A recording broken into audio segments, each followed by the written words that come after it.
Hi guys, welcome back to the Pandas data structures. In the previous lecture, we have learned about series.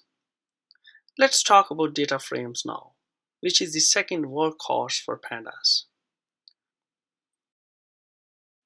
A very simple way to think about the data frame is bunch of series together such as they share a same index.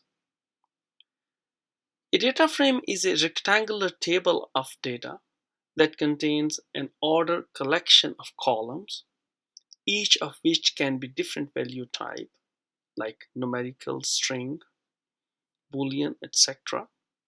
Data frame has both rows and column index. Like in table, it can be thought of a dictionary of series all sharing the same index. Let's continue with some examples and move back to the Jupyter notebook where we were working actually. So we don't need to import pandas and numpy because we already have pandas and numpy imported. If you are creating a new notebook, you need to import pandas. Import numpy as np, import pandas as pd. If you are using new notebook, you have to import numpy and pandas as pd. So moving forward, let's create two labels or indexes, one for rows and one for columns. We can call for rows R1 to R10 and for columns C1 to C10. So index equal to, we can use split here, R1, R2, 3, 4, 5, 6, 7, 8, 9, 10. We can use split here and calls equal to say C1, C2, C3, 4, 5, 6, 7, 8, 9 and 10, and split.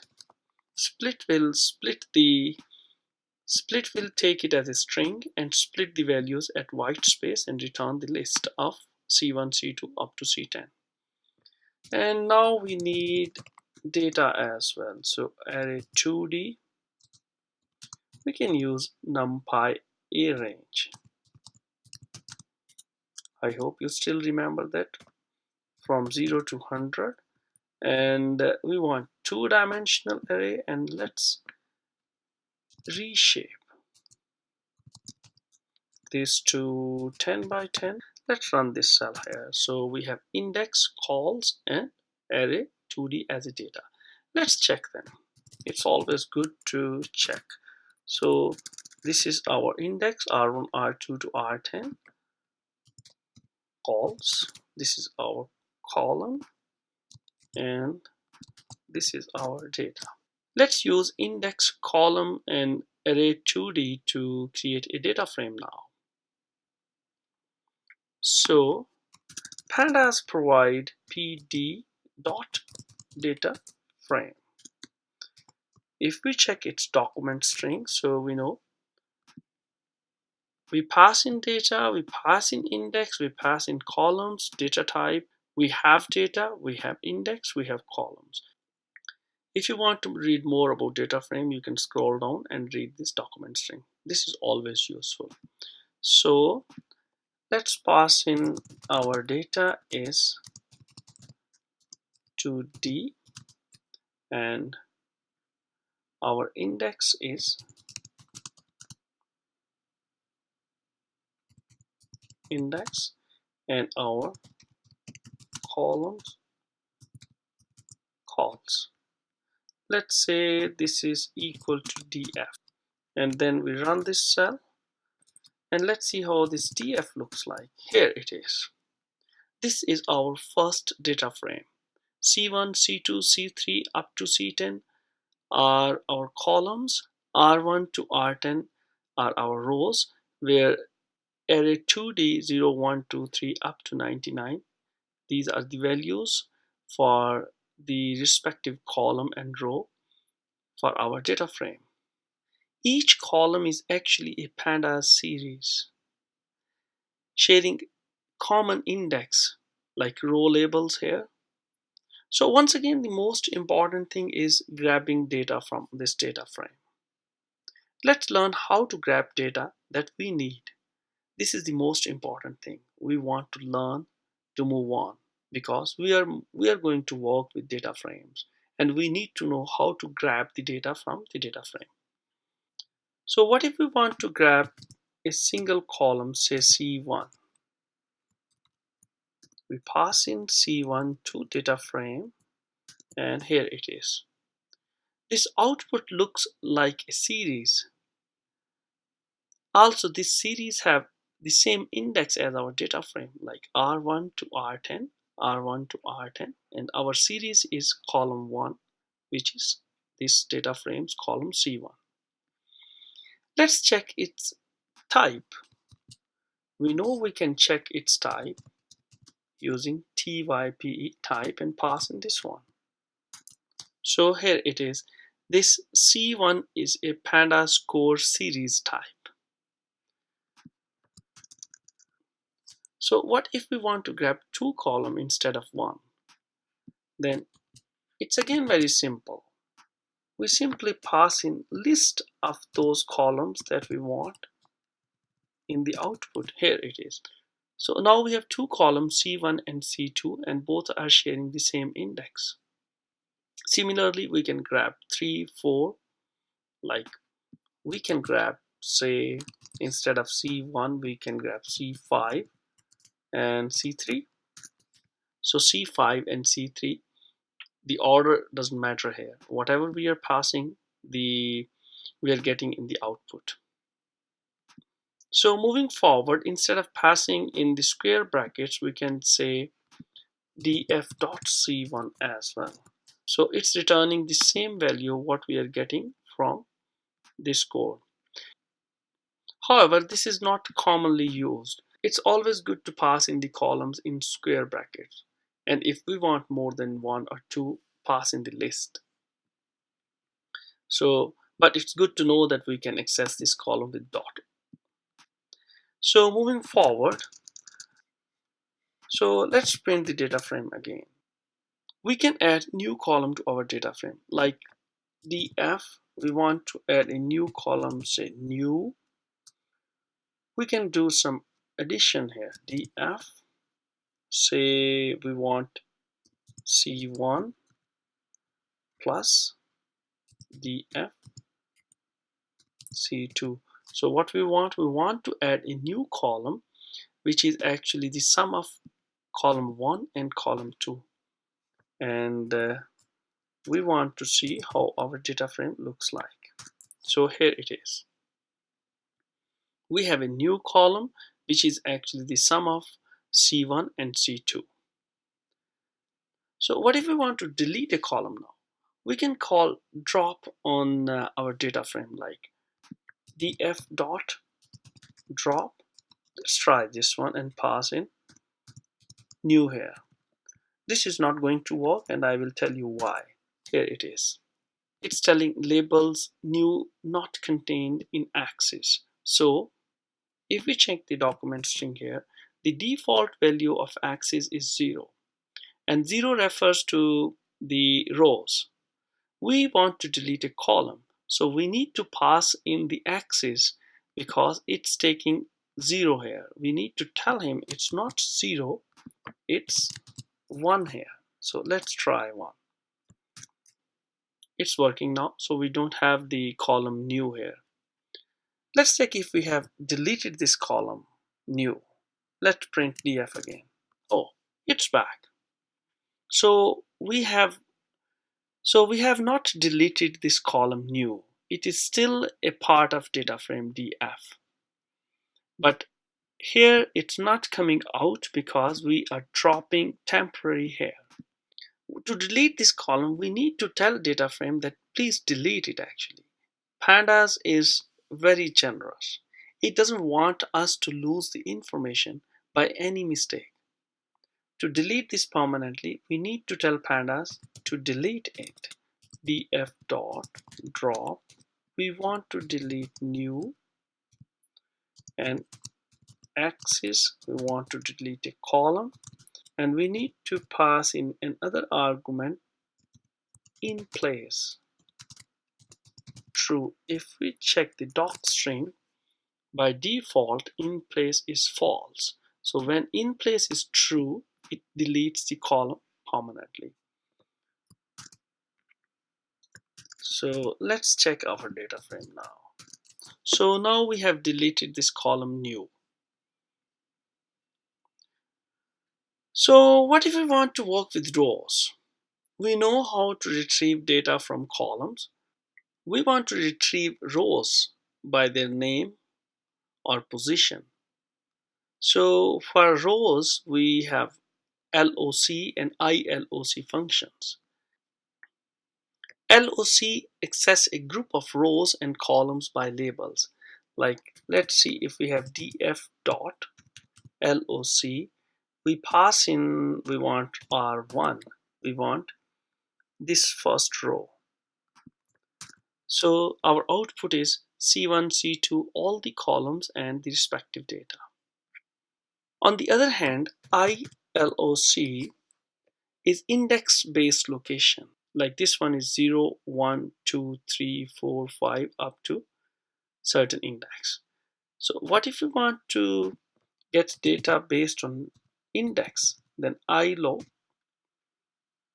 let's pass in index 0 for the same data for R1. So now we are getting the same data based on the index location. We can pass in say 5, and we have fifth index 0, 1, 2, 3, 4 and 5, 50, 51, 52 and so on. So what if we want to grab more than one rows? It's the same way we pass in df dot LOC, and we pass in list R1, R2, and run this one. We have R1 and R2 in our output. So what if we want to grab a single element? Say we want to grab 0, 1 or maybe 11. We need to pass in the location for that single element. Like for 0, the row is R1 and the column is C1. We can use df dot LOC and pass in the location R1 and then the column C1. So let's run this cell, and here we have. So we pass in the location for 0 and we are getting 0 in the output. So we can grab the subset of this data frame. Like we want to grab 0, 1 and 10, 11. This is a subset of this data frame. We need to pass in the list of rows that we want.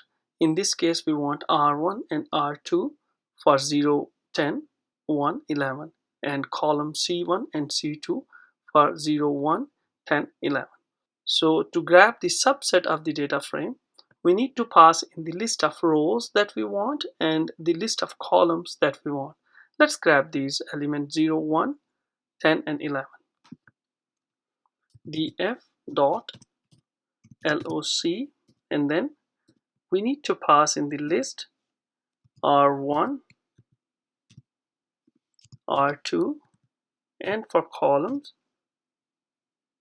C1, C2. Let's run this cell. So here we have a subset of our data frame. So we can do the conditional selection as well. Let's try a condition, say df is greater than 5 on whole data frame df, and see how the output looks like. So here we have. We are getting false for all the elements where the condition is not satisfied. However, where the condition is satisfied, we are getting all trues. So this is similar to NumPy's Boolean Mask. Let's try to create a Boolean Mask for our data frame here. Bool mask, and say we want df mod say 3 equal to 0. Let's run this cell here. So now we have bool mask. Let's see how bool mask look like. So here we have, wherever the condition is satisfied, we are getting true, and wherever the condition is not satisfied, we are getting false. Let's use this Boolean mask on our data frame now. So df bool mask, and if we run this thing, we are getting 0, NaN, 3. So wherever the condition is satisfied, we are getting the number, and wherever the condition is not satisfied, we are getting NaN. One thing I want to mention here, that it's not common to use such operations on entire data frames. We usually use them on selected columns or rows. For example, we don't want a row with NaN values. What should we do then? Let's have a look with another example here. So our data frame is df. This is our data frame. So let's apply a condition on column C1. df C1 is our column, and we apply the condition greater than 11. So let's run this cell here. We are getting output R1, R2 are false, and all other are trues. So we don't want R1 and R2 as they return NaN or null values. Let's filter the rows based on condition on column values. In this case, this is going to be our Boolean mask. Let's call it bm equal to, and run this cell. So now we have bm as a Boolean mask for this condition. We need to pass in this Boolean mask to our data frame df bm, and if we run this cell, we are not getting R1 and R2 because they got null values, and we are filtering them out using this Boolean mask here. So we can write this in single line as well, df, and pass in simply this code here, and if we run this, we're getting the same output. So this data frame is with applied condition, which is C1 is greater than 11. We can select any column from this data frame. Let's create a variable result and pass in this data frame with condition to result. So let's run this cell again. Now we have a variable results which contain a data frame with applied condition. Let's see how the results look like. Here it is. So this is a data frame with no R1 and R2. We can grab any column, say result, and we can grab C1. Here we have R3, R4, R5, and all those values. So we can do all these operations in a single line as well. And at some stage, when you will get familiar and when you will get enough practice, you will be able to do all these operations in single line as well. Let's try to do this single line. So we have a Boolean mask where we are filtering out C1 greater than 11. And this is our Boolean mask. What we do, we pass in this mask to df. And then what we do next, we want to select a column. So this is C1. I hope you got the idea. First thing is creating a Boolean mask, then passing the Boolean mask to data frame to filter out what we want, and then after that selecting column C1. Let's run this cell here. So we are getting the same output in single line code. So what if we want to grab two columns? We simply pass in a second column C2 in a list. So now we have list of two columns that we want in our output. So here we have two columns. So we can add another one, say third one, and run this cell. So we are getting three columns in the output. So far we did these operations on the columns. We can do these operations on the rows as well. And in that case, we need to use LOC. Let's copy this one. This is our conditional data frame, and then call LOC on this conditional data frame and pass in, say we want R3 and R4. R3, list of rows that we want in the output. Let's run this cell. So we got R3 and R4 in the output. Another thing you may want to know, like you want to search a row that has some kind of, say, 70. Let's return a row from our data frame that have a value 70 in column C1.